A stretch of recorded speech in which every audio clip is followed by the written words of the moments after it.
वैद्य आयुष मिश्रा जी रेवा से। राधा वल्लभ श्री हरिवंश महाराज जी। महाराज जी, प्रेम लक्षणा भक्ति के मार्ग के साधकों को किसी भी सुख दुख का अनुभव करने पर क्या ये सोचना चाहिए कि ये मेरे पूर्व जन्म के कृत कर्म है, और या जोई जोई प्यारो करे सोई मोहि भावे, इस भावना से युक्त होना चाहिए? दोनों बातें सही हैं, दोनों बातें सही हैं।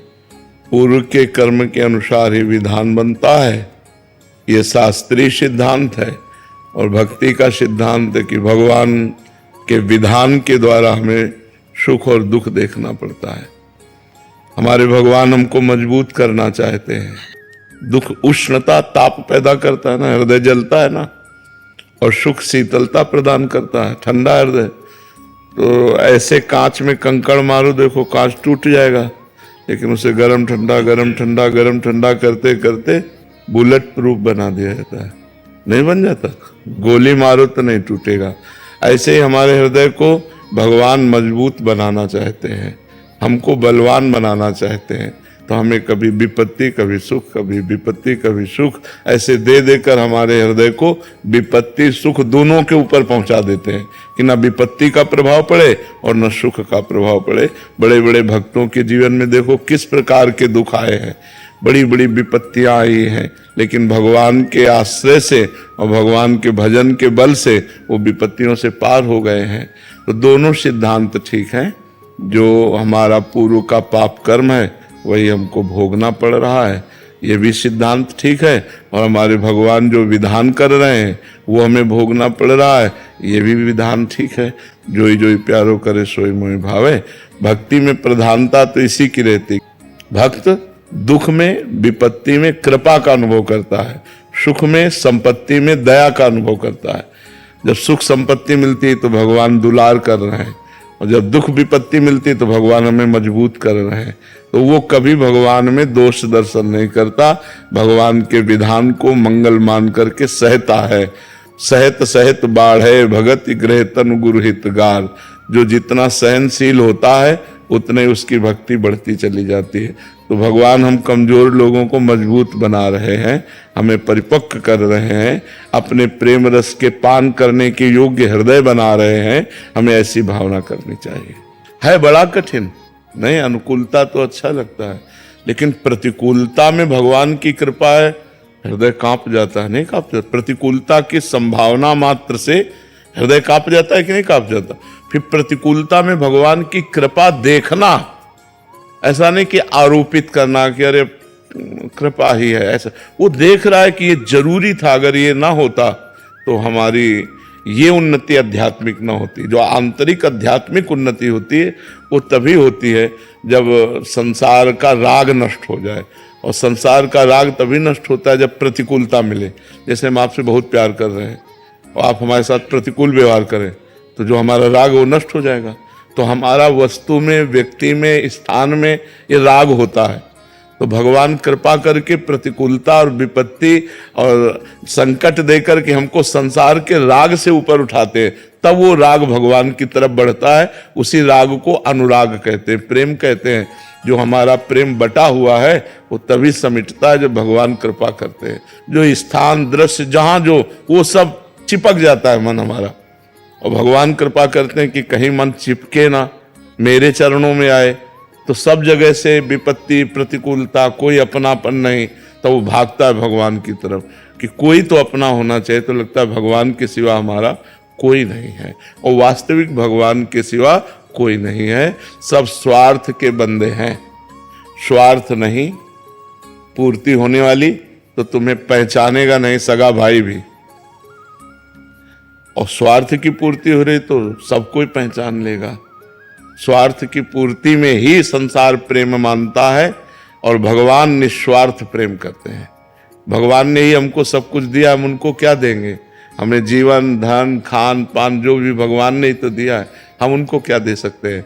तो भगवान अहेतुकी कृपालु हैं, अहेतुकी कृपा करते हैं।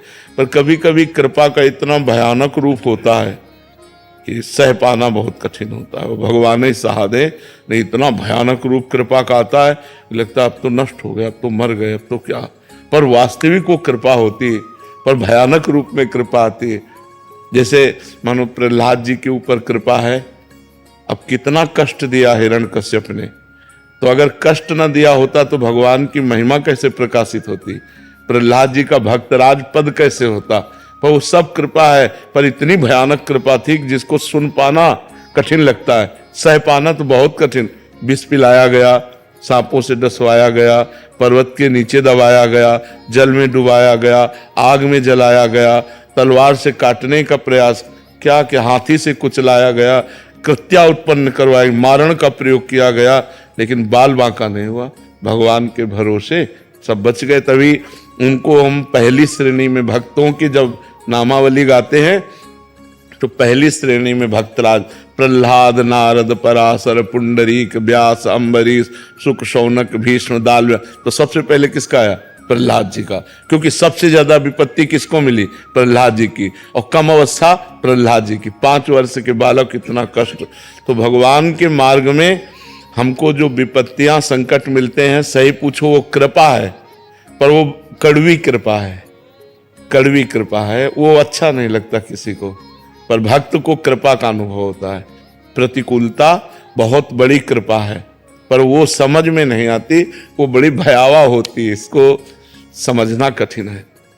बस खूब नाम जप करते रहो और भगवान से ये प्रार्थना करते रहो कि दीजिए प्रतिकूलता, पर हमको बल दीजिए कि हम सह जाए, हमको इतना ज्ञान दीजिए कि आपके द्वारा दी हुई प्रतिकूलता में हम कृपा का अनुभव करें। नहीं तो महाराज हम टूट जाएंगे, हमारे में इतनी दम नहीं कि आप प्रतिकूलता दें हम सह जाएं। अनुकूलता में तो सबको लगता है कृपा है, लेकिन प्रतिकूलता में कृपा का अनुभव कोई भक्त करता है।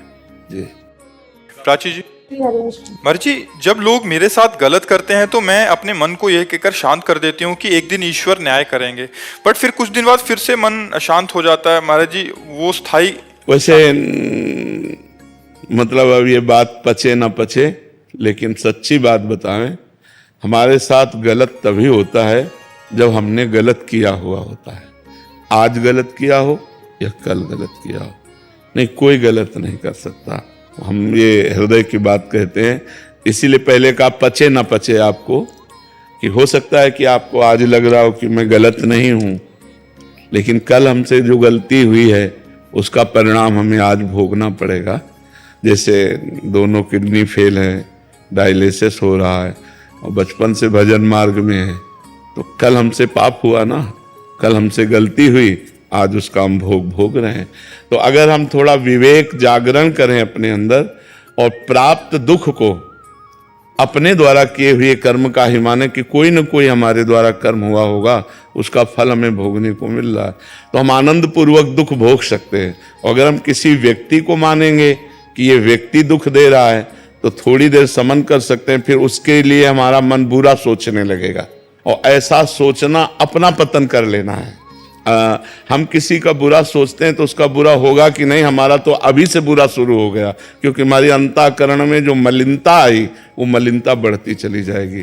उचित यह है कि बुरा करने वाले के प्रति भी हम भगवान से प्रार्थना करें कि इसको सद्बुद्धि प्रदान करो प्रभु, इसको अगर सद्बुद्धि मिल जाएगी तो आज हमारे साथ बुरा किया, ये कभी किसी के साथ बुरा नहीं करेगा और ये अच्छा आदमी बन जाएगा। तो हे प्रभु, हे भगवान, इसको सद्बुद्धि दीजिए।